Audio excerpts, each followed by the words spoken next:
Good morning, everybody, and welcome to the Faith and Fandom Feedback Friday podcast, Valentine's Day edition. Um, Happy Valentine's Day. I hope y'all are doing well. Um, it is purely out of love that I'm here because I'm sleepy and I got 4 hours of sleep, and I'm about to leave for a big ministry conference right after I leave here and then go put in 2 hours at my muggle job. Oh yeah. So happy Valentine's Day, though. I hope you get all the love you need in the healthiest ways possible. Well, I guess if it's the love you need, it's going to be healthy. Otherwise, it might just be the love you want that you don't need. But that's not what I'm here for. We're not here for that conversation. Oh, but happy Valentine's Day. Good morning. Good morning. I hope y'all are good. Um, Today technically marks the first Faith and Fandom event for the year. I did my poetry event last Friday, and that went well. Um, but that was more poetry than Faith and Fandom. Um, Today is all Faith and Fandom. In fact, it's the maybe the first uh actual youth ministry event strictly that I've ever done with Faith and Fandom. I've been, hey Tristan, good morning. By the way, your water bottle looks mighty stylish, and thank you for picking up stickers on Redbubble. And I'm sorry that I'm not always the best at loading things on Redbubble because you should have definitely had a circle version of the um Shepherd book sticker, but we'll work that out in the future. Oh, um, but yeah, this is the first youth ministry conference I think I've ever done for Faith and Fandom, which is weird because I spent like half of my life doing youth ministry. Um, but and I know that there are youth groups that have done stuff with Faith and Fandom a lot, but I've just not been at a youth ministry conference for it. I've been at lots of college ministry conferences, but again, not for Faith and Fandom. So, uh, it's interesting to see how this is going to play out. Um, Based on the other booths at this event, it's a lot of camps, a lot of colleges, and me with 2,000 youth group kids. I want to say they said, "Hey Jeff, good morning, dude." Um, I think they said there's 2,000 students, 200 youth pastors, um, which doesn't track in my head. I don't know, but there's going to be a lot of people. Good morning, Miss Lynn. Okay, Tristan, as long as you're happy with him, dude. But yeah, this is also the first time, and it's a weird setup setting up for church stuff versus outreach stuff because outreach is like you know a different approach. Church stuff is, look, I've got what your youth group needs. Pew pew. Um, I did have a bunch of tall cards made for this event. Um, that have like pictures of anime, superheroes, comics, and stuff. QR code for the website, stuff about what could be used for that, and those will be free. I really don't really have any kind of clue how this is gonna go, but hopefully well. But it's also the first time trying out the new rack and bookshelf and all that jazz. So hopefully it'll be good. But on that note, let's jump into the news for the day because it's been a week. I think first off, I think the biggest thing in the last week, entertainment and pop culture wise, was the Super Bowl. Um, Good morning, Jace, and happy Valentine's Day as well. Um, the Super Bowl did take place. The Buffalo Bills did not make it. The Panthers did not make it, and so we are left with the repeat from 3 years ago of the Philadelphia Eagles versus the Kansas City Chiefs. Sorry, y'all, it's early.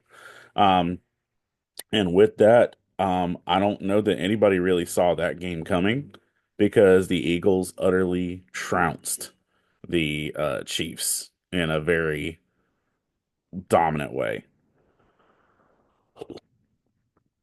Now, granted, that probably was more entertaining for some people than the Chiefs winning again, but it is what it is.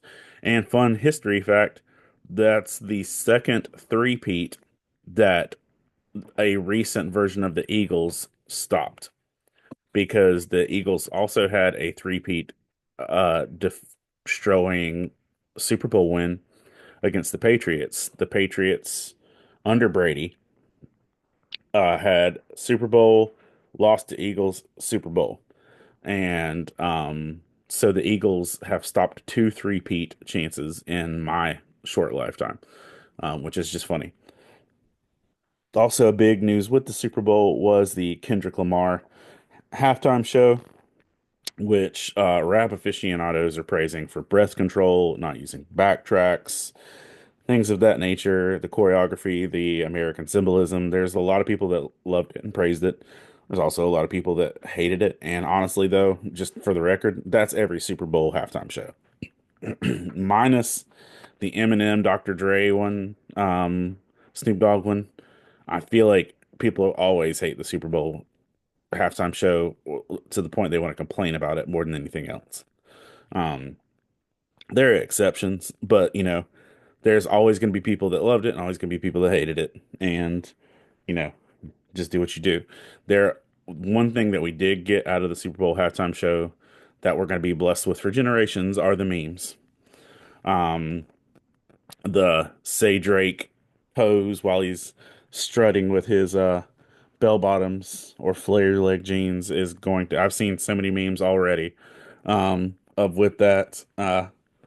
We even had a Valentine's Day paint party Monday at church, and the halftime show is the point of discussion as we were breaking down different things.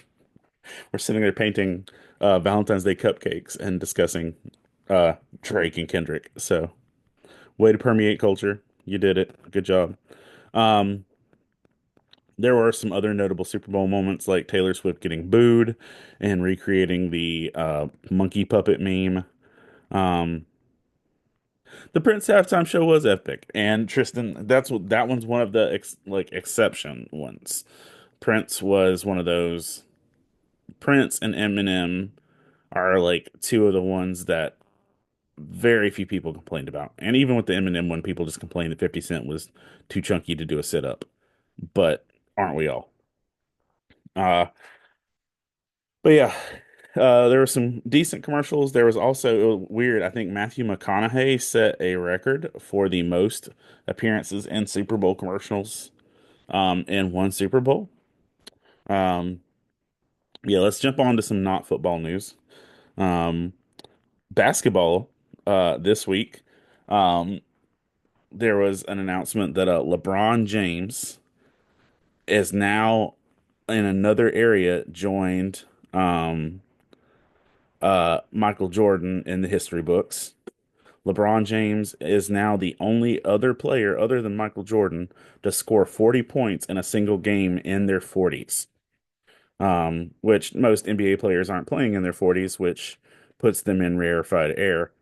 But LeBron has joined that. It's the two of them now are the only ones who have scored more than 40 points in a game in their 40s. So there you go. Um, a rock supergroup is going to be forming um, with Billy Corgan of the Pumpkins, Tom Morello of Rage Against the Machine, Danny Carey, and a few others. They're forming a rock supergroup for the Black Sabbath final show. In other news, Ozzy Osbourne has stated that he is rejoining with Black Sabbath to do one final performance. And he says that if he keels over and dies mid-performance, that he's totally happy going out that way. Um, but reports are coming this week that he's getting to the point where he can't stand. Um, and yeah.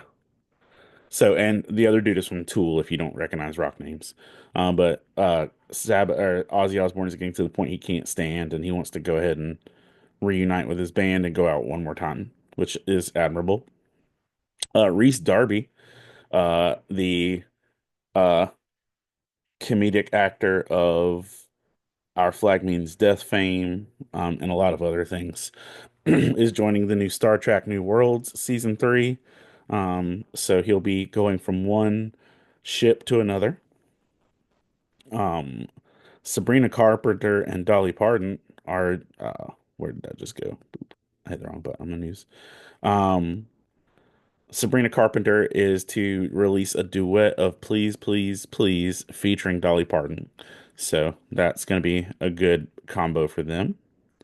Wu-Tang Clan is returning in April uh, with a 12 track album as it looks so far. Sorry, April 12th. It's almost 10 years after. It's more than 10 years since their last full-length album. But their Wu-Tang Clan will be dropping an album on April 12th. Uh, it's a 12-track album produced by Mathematics, um, who's the one who also produced the 2017 album The Saga Continues. Yeah. So it's going to be rare if you're a hip hop fan of just hip hop in general. Wu-Tang is for the children. Um, Not really though. Don't play Wu-Tang for your children. I don't know, maybe. But, Wu-Tang is the children. Wu-Tang is forever. There's lots of Wu-Tang phrases that are more popular than Wu-Tang themselves. Um, but Wu-Tang, April 12th, Merry Christmas. Toby Nwigwe, who's a rapper I enjoy, has dropped his first sneaker deal with Reebok.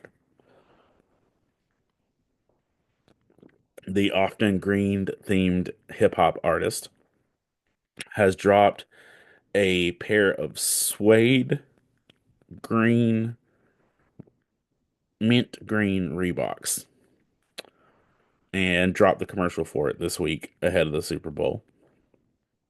Um, or after the Super Bowl, somewhere in there. There's a commercial for it. I'm interested. I'm not a sneakerhead. I got weird hobbit feet that don't really fit in normal places. And I'm not gentle on any form of clothing. But if these are reasonably priced for hip hop artist shoes, then I would totally cop a pair of these. And probably break my ankle because they're not going to fit properly. Christina Milioti won a Critics' Choice Award for her performance of Sophia Falcone in The Penguin, as she should. And she was very excited, again, as she should be. Um, Deadpool creator Rob Liefeld officially cuts ties with the current existence of Marvel because he feels like he was not treated properly at the Deadpool Wolverine premiere. That he was embarrassed and that certain family member and friends weren't invited into the VIP area, and he feels like he was jilted, and so he is cutting off ties with Marvel.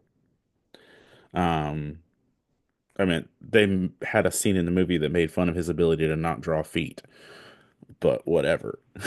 But he feels that he was embarrassed and is officially cutting ties with Marvel. Now, uh, 99.9% of the time, I will not bring a news tidbit here that I can't verify. 99 point. Like if it's not from blue checked, well trusted sources, I don't bother saying it because there's a bajillion rumors on the internet that aren't trustworthy. And I try and only bring stuff here that I can substantiate.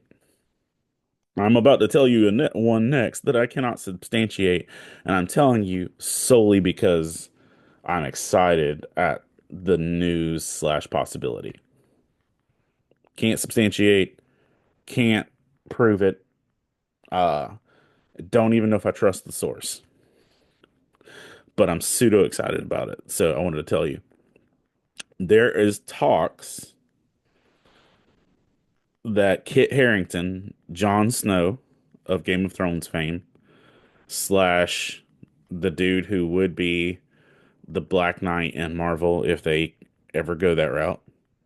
There's talk that Kit Harington is in talks with DC slash Matt Reeves to play Thomas Elliot, aka Hush, um, in the Batman Part 2.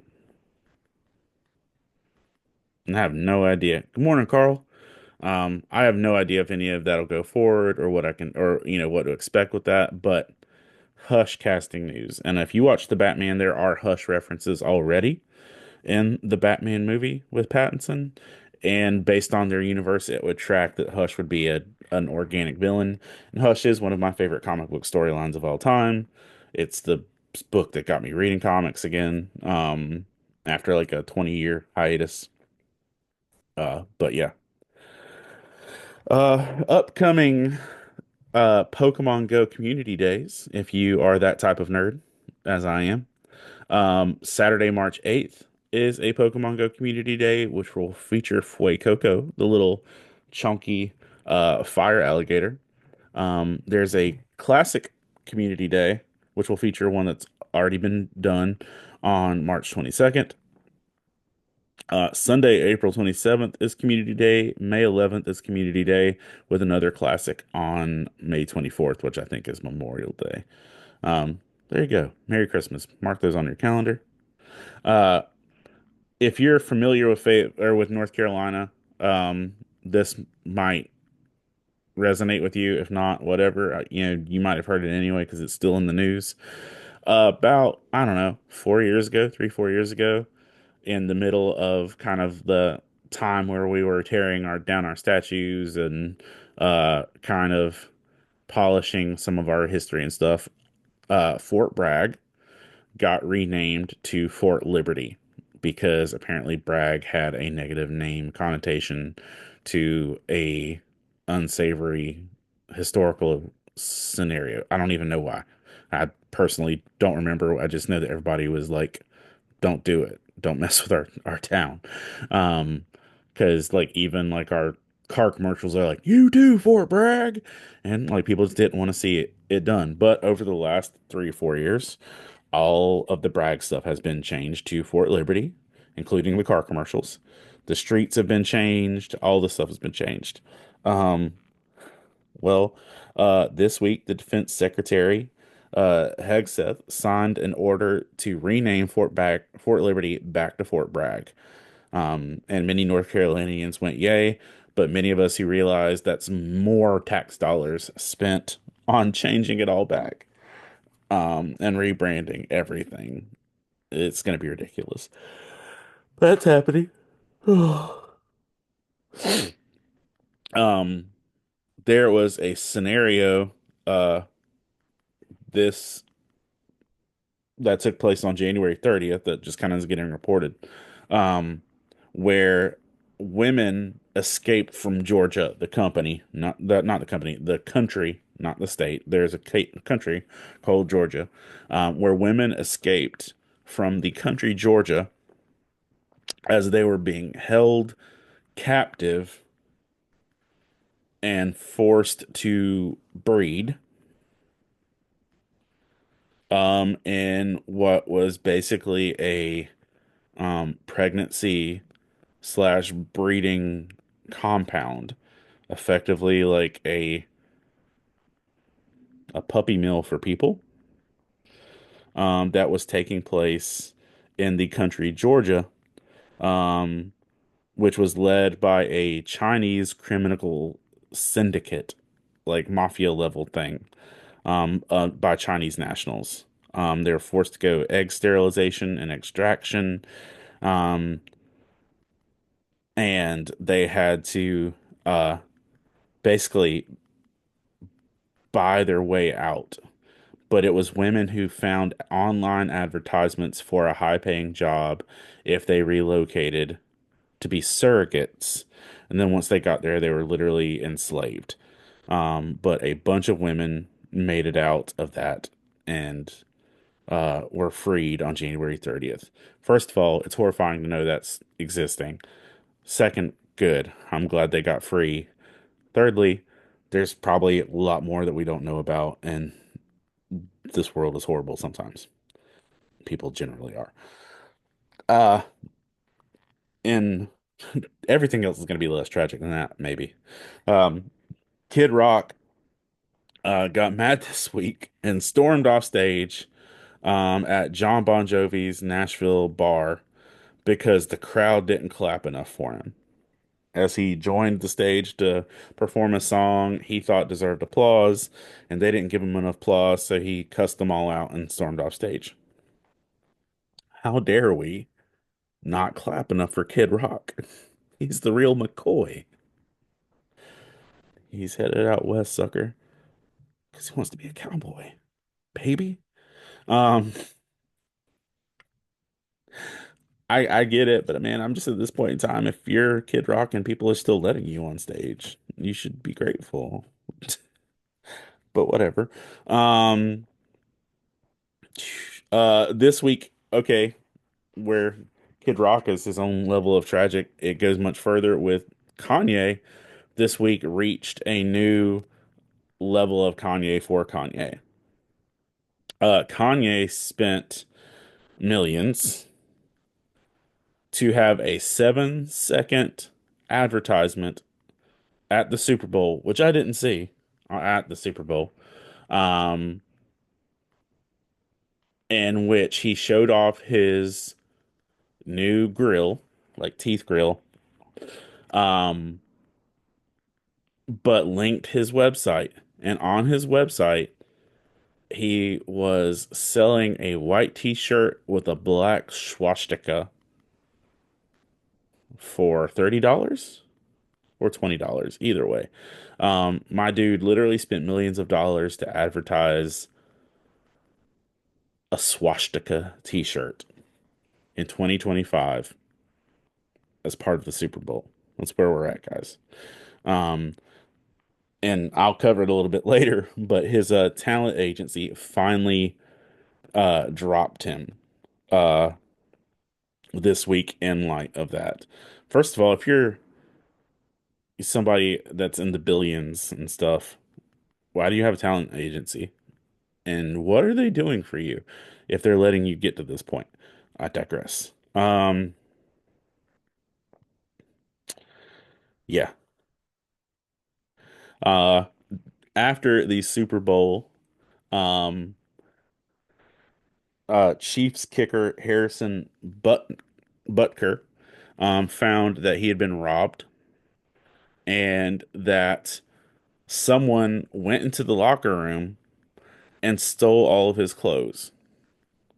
Um, you know how before the Super Bowl and before big games, NFL players walk in and they try to showcase, do a little fashion show of their drip and show you how fashionable they are and everything.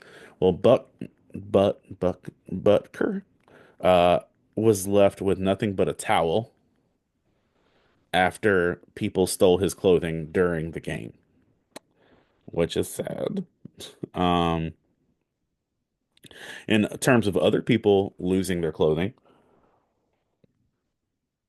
uh, Atletico Madrid, or yeah, Atletico, it's a soccer team. I don't know soccer outside of Ted Lasso. Um, uh, Atletico Madrid, played, uh, Real Madrid, again, another soccer team. And the player Antoine Griezmann literally left in a towel and a coat, after he took his shirt off, to trade, um, for some Pokemon cards. Um, Griezmann was playing in the soccer match, and there was a woman on the side of the sidelines who was holding up two boxes of Prismatic Evolution Pokemon cards. And um, my boy ran over and traded his jersey that he was wearing in the game for 2 boxes of prismatic evolution Pokemon cards. Now, to be fair, these are the rarest Pokemon cards in a long, long time just because of lack of printing of them. And I've seen comic book shops and other places selling 1 box of Prismatic Evolution ETBs, which is what they had, for $300. So effectively, he traded his jersey that he was wearing for about $600 worth of Pokemon cards by inflated standards. Um, I don't know what it would take for someone to offer me to take my shirt off in public and like leave without it. That's a special level of like, okay, what's this gonna take? It won't be a Klondike bar, and I don't think it would be for even though that's a large amount of Pokemon cards, I don't think that would be the same case either.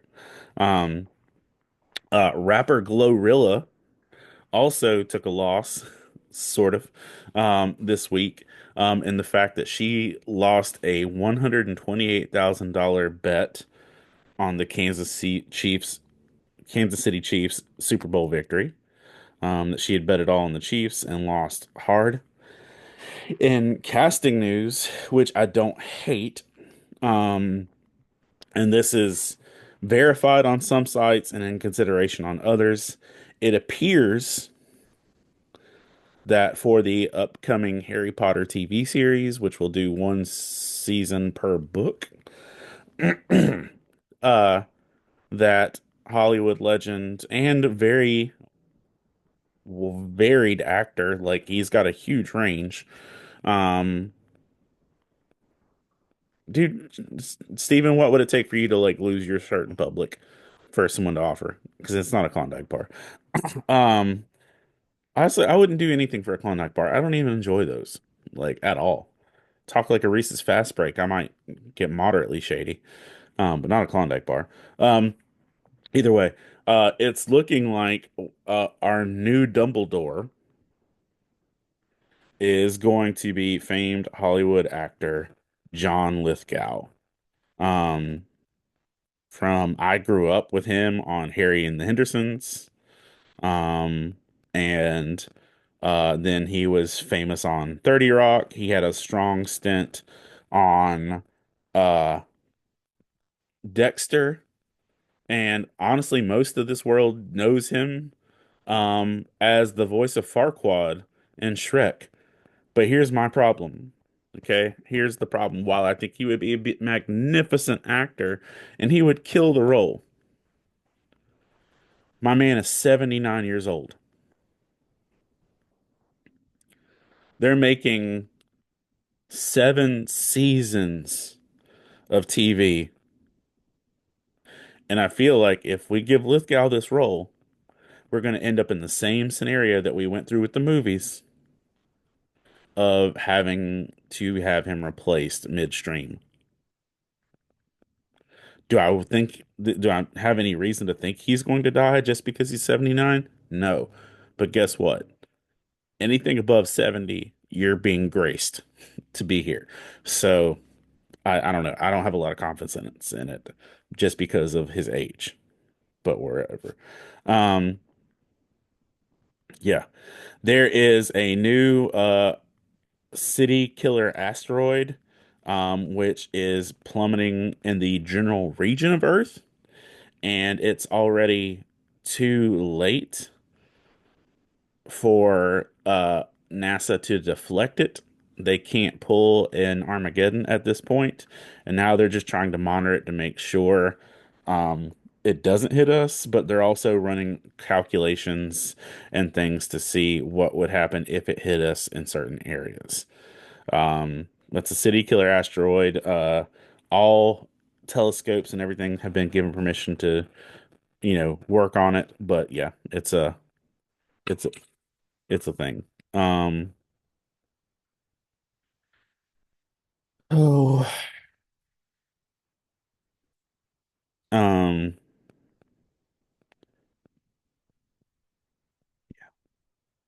sorry. Let's see. Asteroid. In a meta, not the company, but like the concept, in a meta entertainment piece, the stupidest things that happen, but we are people that enjoy breaks from reality. Taylor Lautner, former star of I apologize greatly. I thought that was down. In entertainment news, former Twilight star Taylor Lautner is getting a scripted TV series where he's going to star as Taylor Lautner hunting werewolves. Like he's going to be playing a scripted version of himself hunting werewolves. So you get Jacob from Twilight hunting werewolves, and in the most creative way possible, the name of the series, wait for it, Taylor Lautner, Werewolf Hunter. It's the name of the series. And that will be coming to Amazon just for you. Taylor Lautner, Werewolf Hunter. Um, back to the Super Bowl for a minute. Officially, um, Kendrick's Super Bowl performance, be it as loved or hated as you stand, uh, is now the most watched Super Bowl of all time, surpassing Michael, surpassing Eminem, and all the others. Um, I won't spoil all the details of it, but if you're not a long-term comic book reader or anything like that, officially we are at the first time in a long time where Damian Wayne is not Robin. Um, and depending on where Tim Drake is in the comics, which is, I'm honestly not sure about, um, uh, Batman doesn't have his own Robin anymore. Um, Damian Wayne hung up the mask and cape in the most recent issue of Batman and Robin number 18, and it appears it's going to be a permanent thing for a long time. This will be the first time since 2006 of Damian not being attached to that role. Um, or somewhere around 2006, whenever Grant Morrison did his run. Tim Drake, I think, still might be Red Robin, although for a while he was Red Robin. Um, Yum. And I don't know where he's currently labeled because they haven't really been using him or addressing him like that. Oh, let's see. Rings of Power season 3 is officially confirmed that it is happening, and I'm honestly grateful because I do enjoy Rings of Power, even though I know a lot of people hate it. Um, and it will have a time jump in the storyline. But these are stories that take place over hundreds of years, so a time jump won't hurt us that much. Um, and maybe the most interesting piece of news this week for me, um, most of y'all probably don't know the name Stephen or Stefan Kendall Gordy. Anybody off the top of their heads recognize the name Stefan Kendall Gordy? I doubt it. And if you say you do, you're probably lying. Um, he's slightly better known as Red Foo, but I don't even think most people know who Red Foo is either. Um, uh,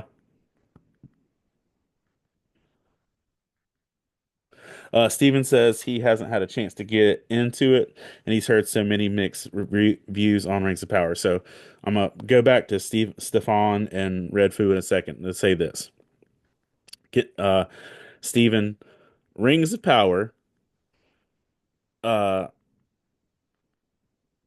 gives you a now that we're past season 2, I'm gonna go ahead and say the idea.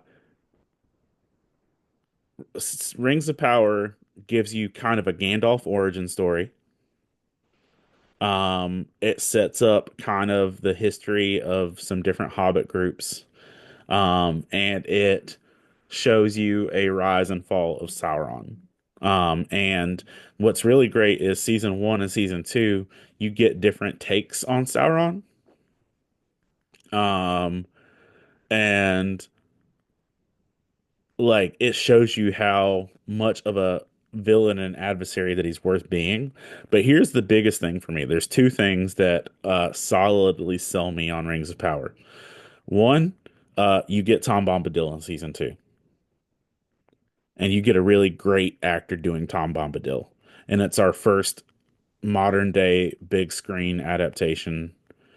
Even though it's not in the movie, but it's a big screen. Um, Even though you get our first modern day depiction of Tom Bombadil, which is a huge win for me.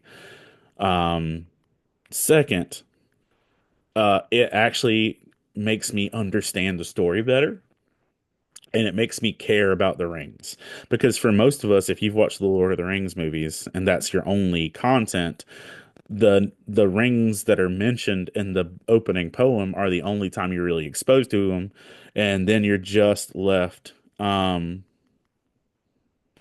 uh then you're just left with, only knowing about the one ring. This shows you the creation of all of the rings and their effect as they're being created, and it shows the discord that's created through the different rings branching out into the different peoples. Um, uh, Stephen, it does go in and out of the Similarian, but here's what I'm going to say about that. Everything in the show is approved by the Tolkien estate, and the Tolkien estate has like approval of what makes it and what doesn't. And there's been reshoots and changes just because the Tolkien estate didn't like certain nuances. And so it's definitely I'm having a ball with it. And I am be full disclosure, I'm not big of enough nerd to have read the Similarian. Um, so not that type of nerd. That's definitely a intellectual nerdy level that I'm not on. Uh, so that being said, I enjoyed Rings of Power. If you watched the show Penny Dreadful, the dude who plays Frankenstein's monster and Penny Dreadful plays Tom Bombadil. And that man can act circles around nearly anybody on this planet. So, and we get not some nice scenes of Tom Bombadil basically mentoring a lost and wayward young Gandalf. Bro, it's far. I loved it. And everybody's not gonna love it, but you know what? I had a ball. Back to uh Stefan Kendall Gordy, aka Red Foo. Uh if you don't recognize any of those names, you might recognize him as one half of the duo LMFAO, the duo of hip hop pop folks that brought us the infamous party rock anthem. Uh he was the dude with the funky glasses and red hair and or reddish hair and party rock anthem. If y'all still remember that banger that you probably have only heard at a wedding or something recently. Um, they were also Super Bowl halftime performers, oddly enough, which is weird that they were there. But Red Foo, at the age of 49, uh, is now joined the world of professional tennis.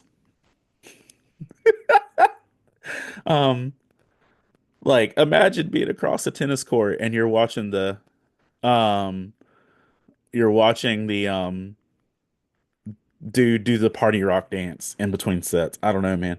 But Red Foo is now officially competing professionally in tennis, specifically in the doubles draw, and is participating against long season tennis players. So that's just crazy. Such a crazy life shift to go from party rock anthem to professional tennis player at the age of 49. Because I'm at the age of 43, and I'm not seeing myself becoming a professional player either way. Um, the live action He-Man movie, Masters of the Universe, has been building such a stacked cast over recent times with people like Allison Brie and Idris Elba. This week, apparently, it also added Morena Baccarin, who played um, Anara in Firefly slash the girlfriend in Deadpool slash Leslie in Gotham, etc. She is joining as Sorceress, and Johannes Hakur, who you might recognize, I believe, from some Game of Thrones stuff, is going to be joining as Fisto. So there you go.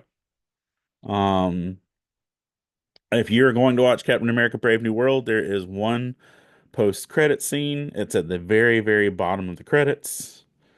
Um, and news of why are we still doing this? The Teenage Mutant Ninja Turtles will be joining Call of Duty. At this point in time, Call of Duty is just well rendered Fortnite because they just keep throwing everybody and their mama in there. From Rhea Ripley and Cody Rhodes to Homelander. It's like literally they're just Call of Duty said, "Hey, we don't need to make stories anymore. We just need to do what Fortnite's doing and make it pretty." But the Ninja Turtles will be coming to Call of Duty. So if you've ever wanted to watch Donatello with a AK-47 and some like claymores, martyrs, you're gonna get your chance. Yeah. Three of the big movies out this weekend are Paddington in Peru, Bridget Jones's Diary, which is on Amazon, and Falcon and the Winter. Not sorry, Captain America: Brave New World. And people are the reviews are all over the place for everything. So like one site gave Paddington in Peru a 7, while another one, well, no, sorry, Paddington in Peru pretty much the same across the board. One site gave Bridget Jones an 8, and another site gave Bridget Jones a 4.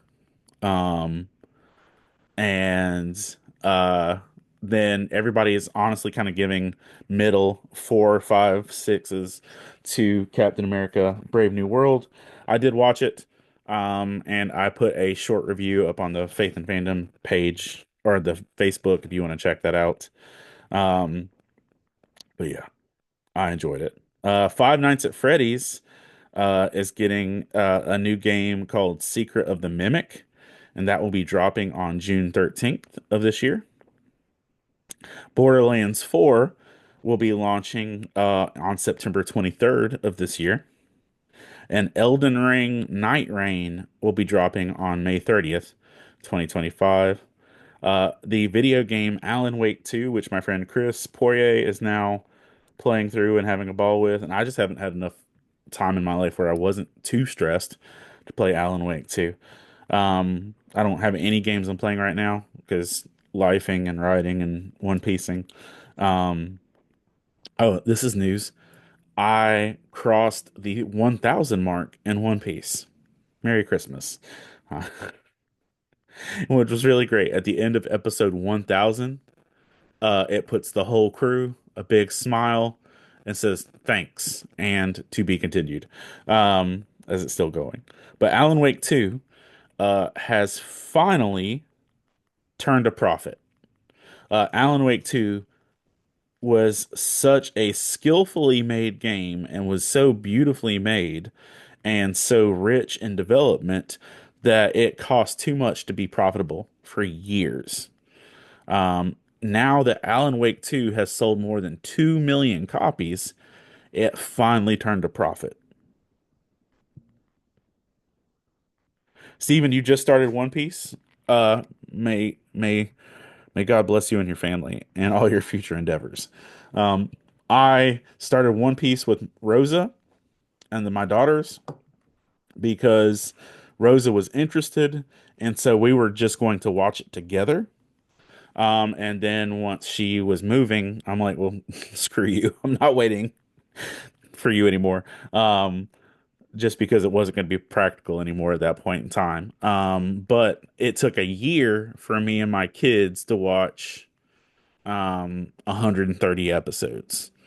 I've watched 850 episodes in the last 3 months. But I'll put it on like an audiobook when I'm driving. Or like if I'm doing like mindless data entry stuff at my muggle job, I'll put it on to the side and just listen to it.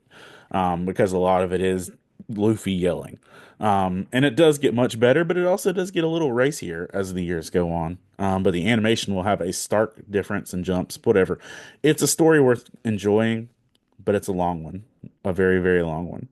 I believe the current count of episodes is 1,138, and I'm on 1,003. So there we go. Do to do. Uh,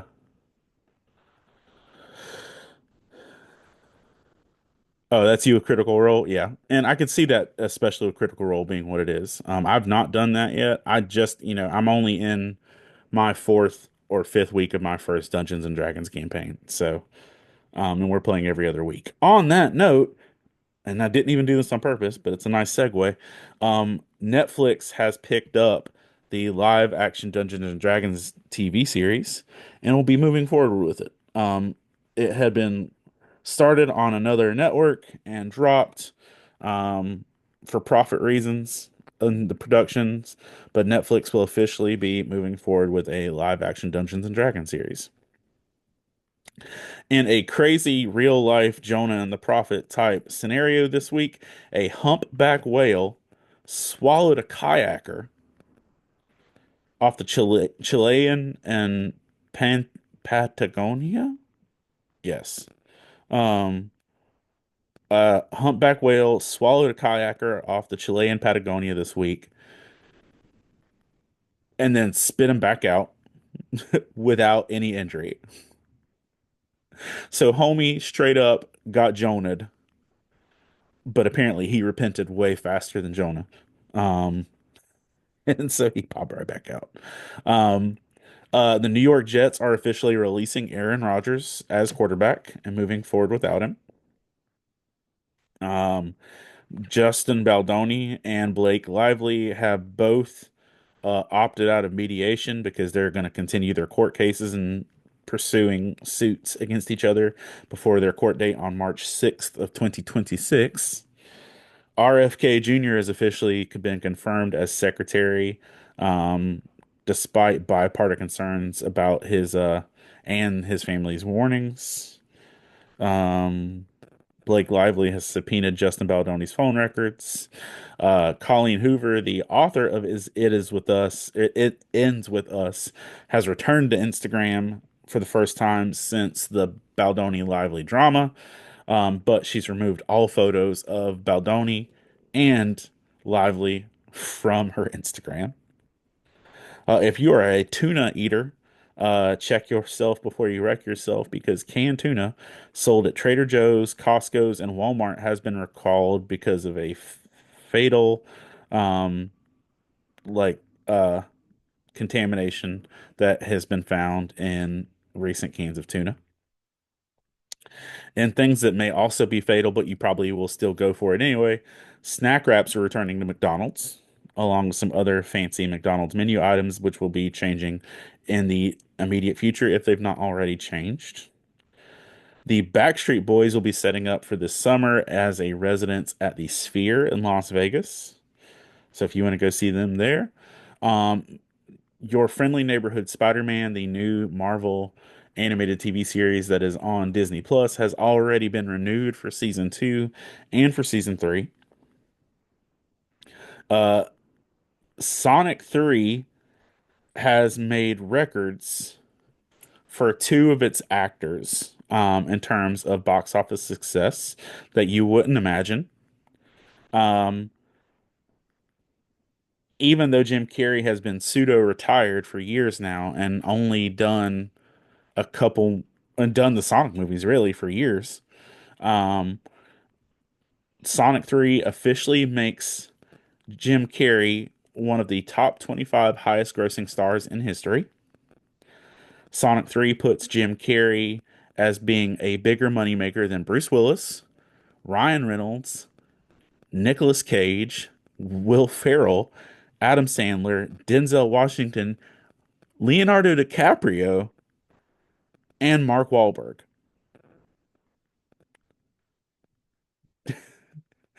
Sonic 3 single-handedly pushed Jim Carrey past all of those dudes,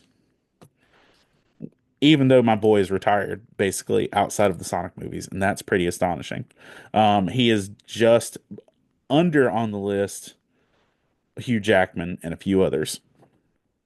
And one thing to note is that out of a lot of these people, he's some of the people one of the people that don't buy into the Marvel movies or hasn't yet, which has helped him to do this without a major superhero blockbuster deal.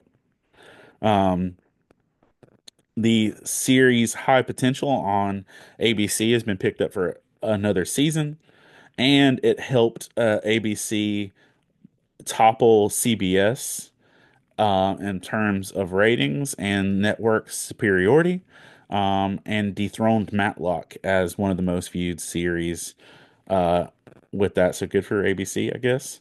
But back to Sonic 3 real quick. Sonic 3 has now become Keanu Reeves's third highest grossing film. If you can believe this, Sonic 3 is a bigger moneymaker than The Matrix, a bigger moneymaker than John Wick Chapter 4. Sonic 3 now puts it as the third highest grossing film for Keanu Reeves. And what's crazy is number one uh is The Matrix Reloaded.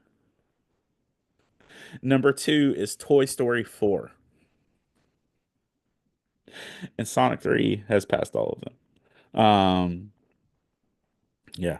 If you are a former TikToker or would like to be a TikToker, TikTok has officially returned to the Apple Store and Google App Stores just this week. So if you were one of the people that deleted it when the ban temporarily took place for 8 hours, you can get it back.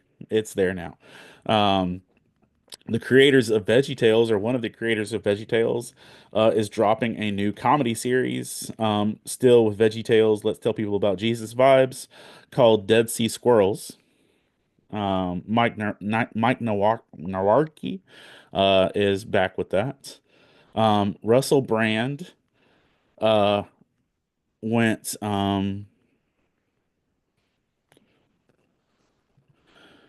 Let's see. Use the messenger. Tristan sent something I can't see on my Facebook. Hold on. Oh, yay.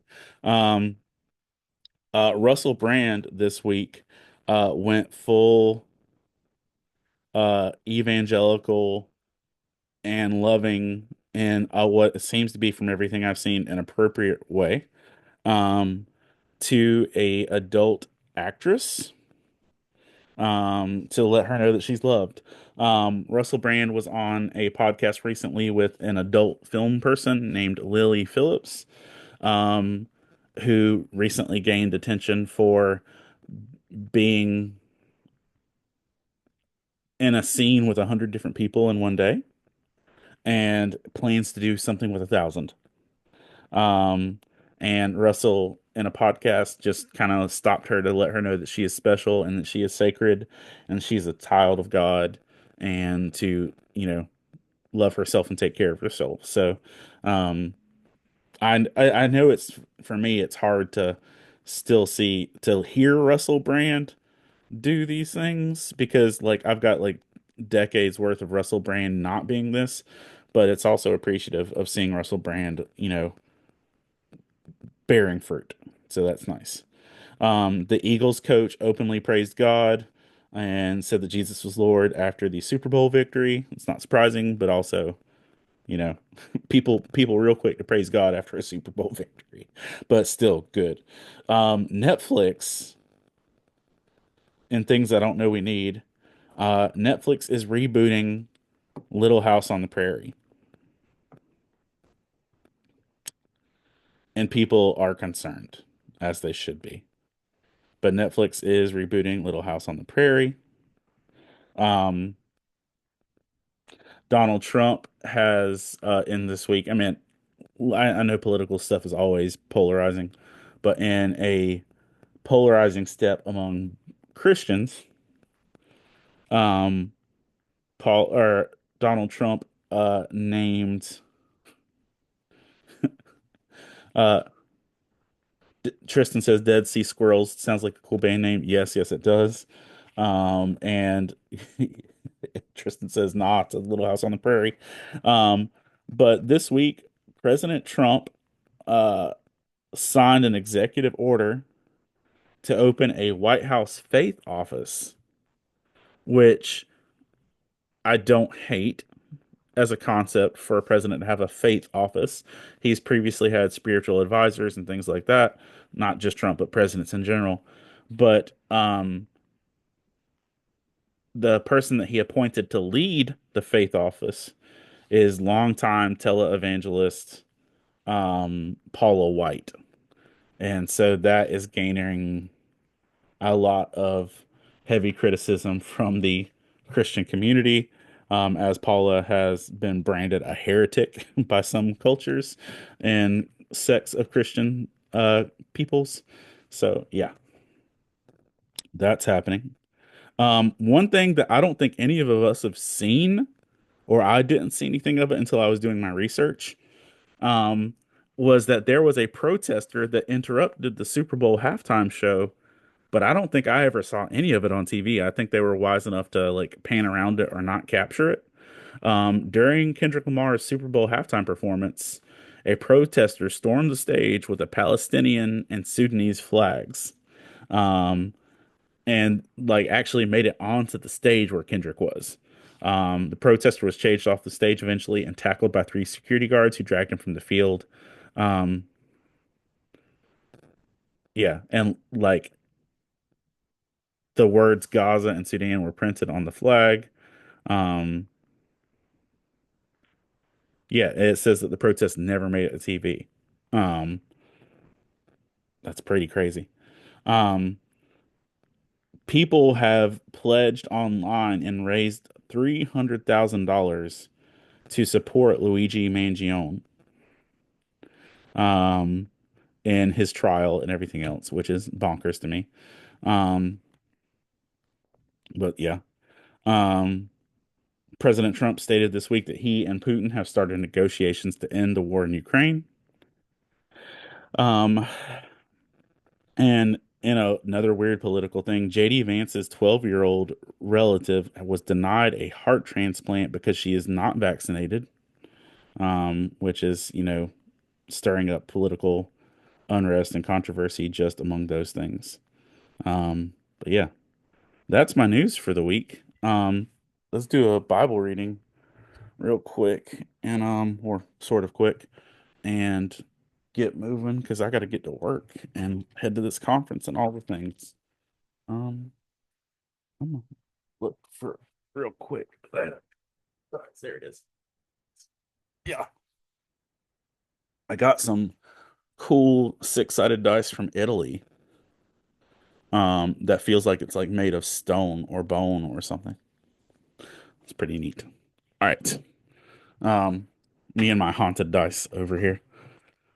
Let's set up the tower. Ugh. See what we're reading today. If you're unaware, the way we do this is we take three D20s and a D10 and we roll them. And we subtract four to allow for the first four books of the Bible. And whatever number is, that's the book of the Bible we read. So one D20, two D20, three D20, and a D10. All right, let's see what we got. Last week we rolled the book of Joel twice. Um, but all landed on a chapter we'd already done, so we did something else. And we did Job, and I was really encouraged by the one verse in Job that I read. All right, so let's start this bad boy. 11,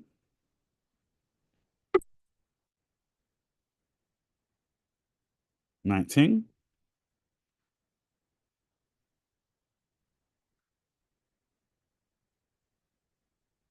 8. By the way, my doctor told me this week that I'm at the stage that if I want to, I can start wearing bifocals.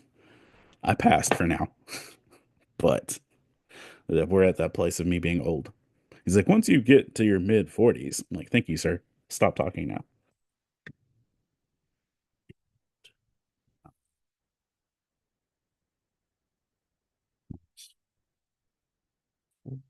We are in the 43rd book of the Bible, which may be a gospel, if I'm not mistaken.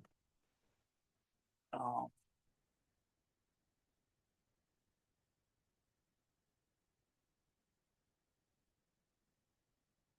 all right, I'm gonna move this microphone over just a hair. Dice out of the way. All right. So Malachi is 39. So 40 would be Matthew, 41 would be Mark, 42 would be Luke, 43 would be John. Y'all, we got John. That's like a jackpot, baby. John up in here. Okay. Um, excited. We're pretty confident we've not had John this whole time. And John has 21 chapters.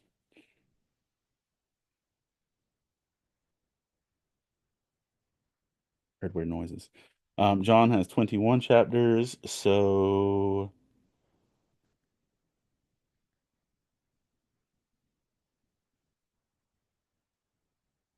what would be the best way to roll a 21?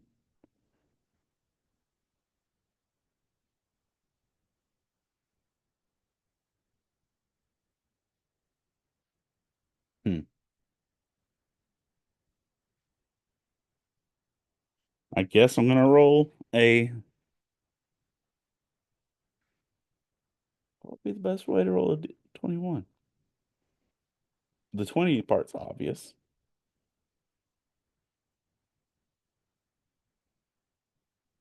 but to get a 1, I would have to roll 2 dice and subtract 1 for the possibility. All right, so here's what I'm gonna do. I'm gonna roll a d20 and I'm gonna roll a d6 and I'm just gonna subtract 1. And so that we can get just book 1, see where we go. We got 4, okay, and 3 minus 1, so 6. There we go. We're reading John 6. All right. John chapter 6. A lot of red letters. Hoorah. Okay. John chapter 6. Let's get a highlighter. Open this piece. If I can find one. My desk is not always the most cohesive place on the planet. Um, Highlighter. Pencil. Fantastic. Here we go. John chapter 6. Jesus feeds the 5,000. Jesus walks on water. Jesus is the bread of life. Many disciples desert Jesus. Where we're headed. Here we go. I'm gonna get some coffee.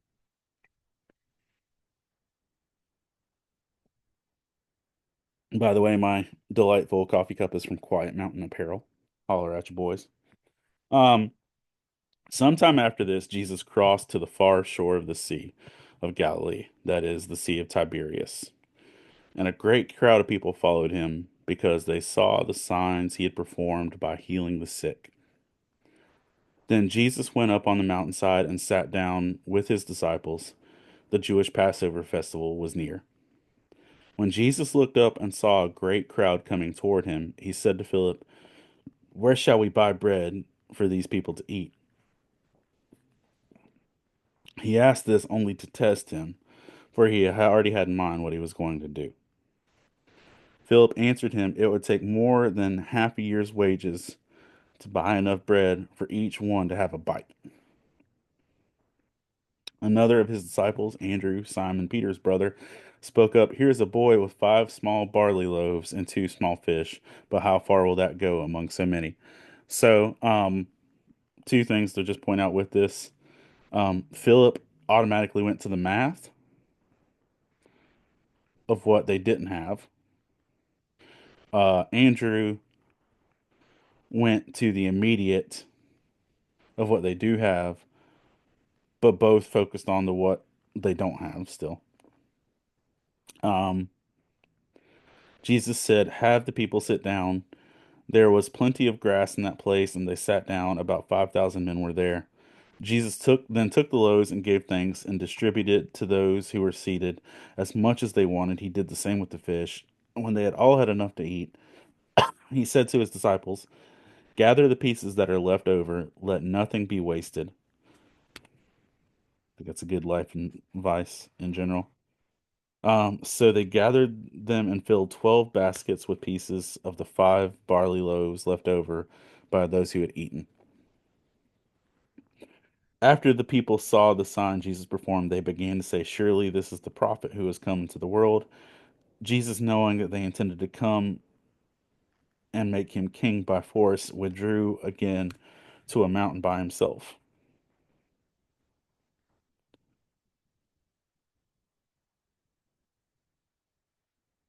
Just a note to add there. All success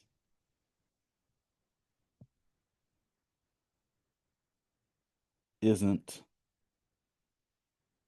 beneficial,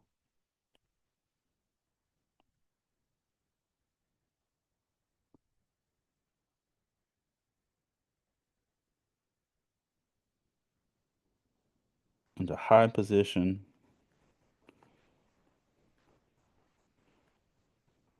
in the wrong place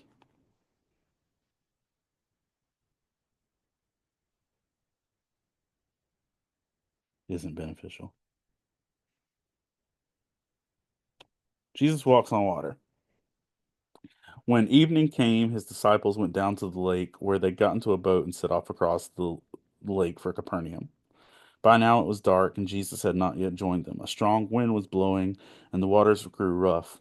When they had rowed about 3 or 4 miles, they saw Jesus approaching the boat, walking on the water, and they were frightened, as they should be. Verse 20 says, "But he said to them, 'It is I, don't be afraid.' Then they were willing to take him into the boat, and immediately the boat reached the shore where they were heading. I'd like to point out that John, being John, doesn't mention Peter walking on water. Just leaves that part out completely because John and Peter be petty. Um,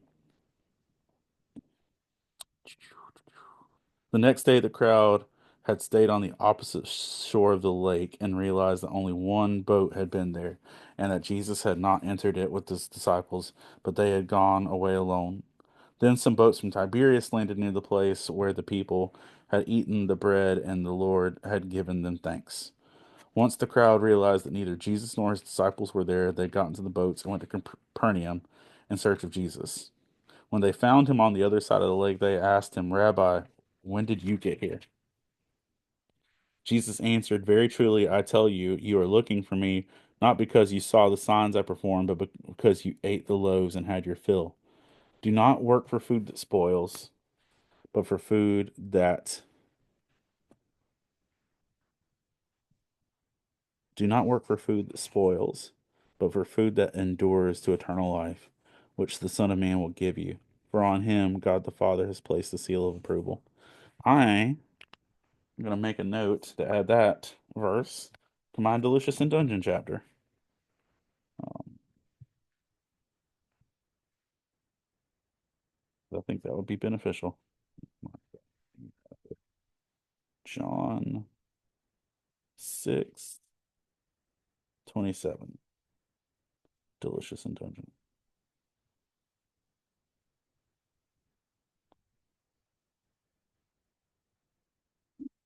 Oh, then they asked him, "What must we do? What must we do to do the work God requires?"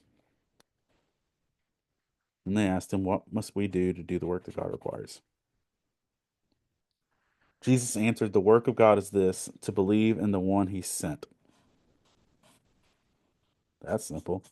So they asked him, "What sign then will you give that we may see it and believe you.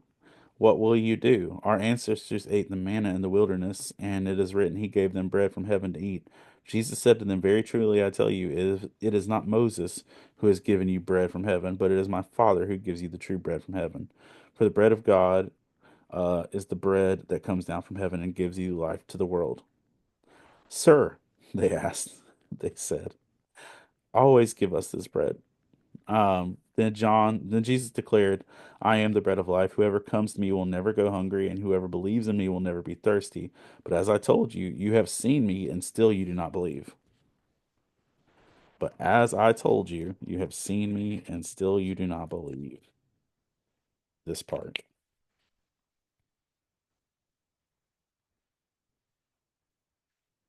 More evidence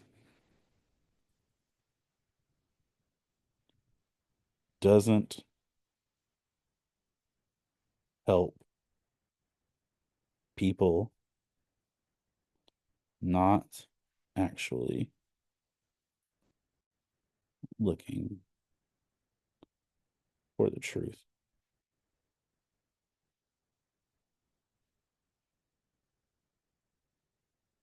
Hmm. All those the Father gives me will come to me, and whoever comes to me, I will never drive away. For I have come down from heaven and do not do my will, but to do the will of him who sent me. And this is the will of him who sent me, that I shall lose none, and all those he has given me, but raise them up at the last day.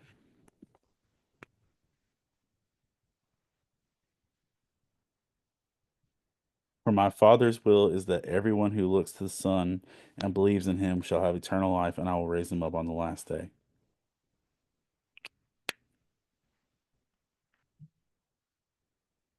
Um,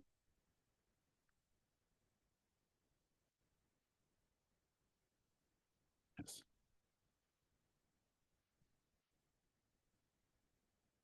that's a good verse to pair with um that it's God's desire that everyone will be saved and come to eternal life.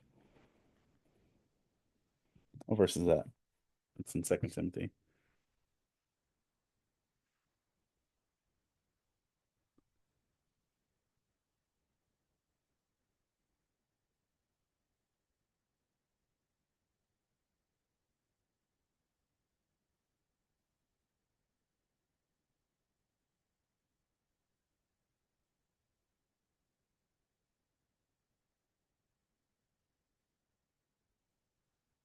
First Timothy 4.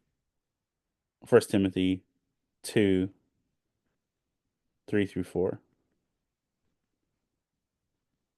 Yeah, that's a good note to put in there.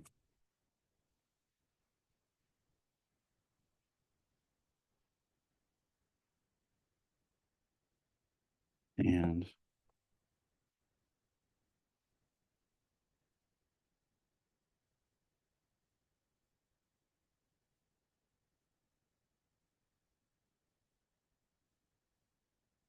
that God wants Second Peter 3 9. Um, not wishing that anyone should perish but come to repentance. It's good to have like a mental cross reference with those things. At this time, the Jews that were there began to grumble about him because he said, I am the bread that came down from heaven. They said this, they said, Is this not Jesus, the son of Joseph, whom father and mother we know? How can he say, I came down from heaven? It's the people that know you that can't hear what God's doing in you. People that know you can't see beyond their knowledge of you. That's good.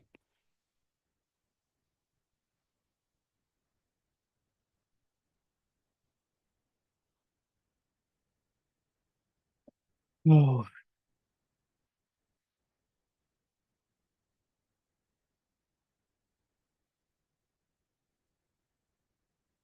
Uh, verse 43, stop grumbling among yourselves, Jesus answered. Big facts. That needs to be a verse and a t-shirt. What was the other one that I thought would be a good verse just to write out? Um, 636 and 643. Those are getting graphic. We're in John 6 if y'all are just popping in here. We're finishing reading this up. No one can come to me unless the Father who sent me draws them, and I will raise them up the last day. It is written in the prophets, they will be taught by they will all be taught by God. Everyone who has heard the Father and learned from him comes to me. No one who has seen That's a good one.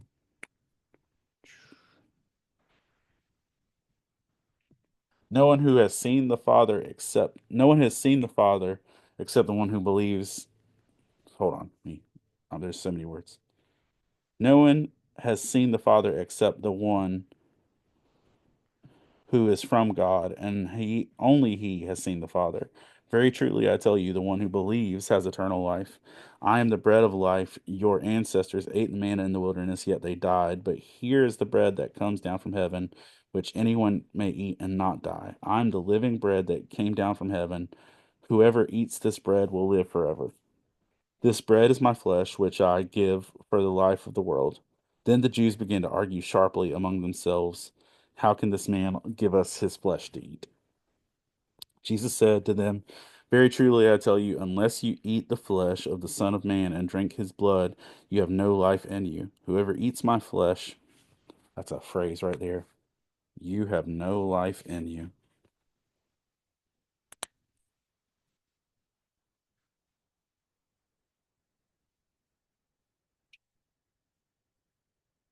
Whoever eats my flesh and drinks my blood has eternal life. I will raise them up on the last day. For my flesh is real food, and my blood is real drink. Whoever eats my flesh and drinks my blood remains in me, and I in them. Just as the living Father sent me, I live because of the Father. So the one who feeds on me will live because of me. This is the bread that came down from heaven. Your ancestors ate manna and died, but whoever feeds on the bread of life will live forever. He said this while teaching in the synagogue in Capernaum.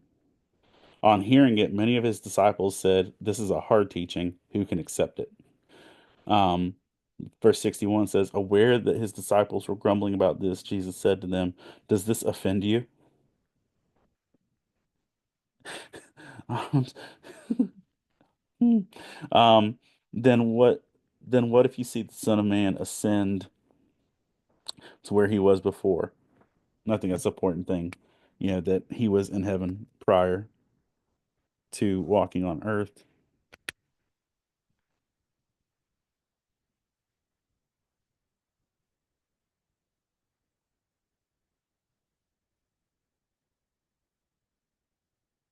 The spirit gives life, the spirit counts, or the flesh counts for nothing. The words I have spoken to you, they are full of the Spirit and life. Yet there are some of you which do not believe. For Jesus had known from the beginning which of them did not believe and who would betray him. He went on to say, this is what I told you, that no one can come to me unless the Father enables them. From this time, many of his disciples turned their back and no longer followed him. Big facts. Big facts for big backs. Also, I'd like to point out that verse, from this time, many of his disciples turned back their back and no longer followed him, is John 6:66. John chapter 6, verse 66. Diablo. Verse 67. You do not want to leave too, do you? Jesus asked the 12. Simon Peter answered him, Lord, to whom shall we go? You have the words of eternal life. We come to believe and to know that you are the Holy One of God. Then Jesus replied, have I not chosen you, the 12? Yet one of you is a devil. He meant Judas, the son of Iscariot, who, though one of the 12, would later betray him. So there's some girthy stuff in there. I remember to do 36 and 43. Make a graphic of those things later. So thanks for taking the time to read with me and to put a little scripture in our Friday mornings. I got about on time to get to work on time. Fantastic. Before I go, I want to take a moment to thank our Patreon supporters because you are helping not only reach geeks like normal this week, you're also going to be helping to equip a lot of other churches and ministries, hopefully. Um, that would be wonderful if it did work out that way. Um,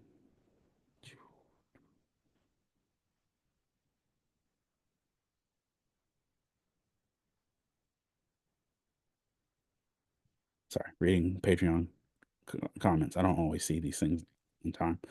All right. Here we go. Um, Rivka and Tristan Birch, thank you. And y'all are always one of the most supportive, like, even for watching these things all the way in Australia. Um, let's see. Uh,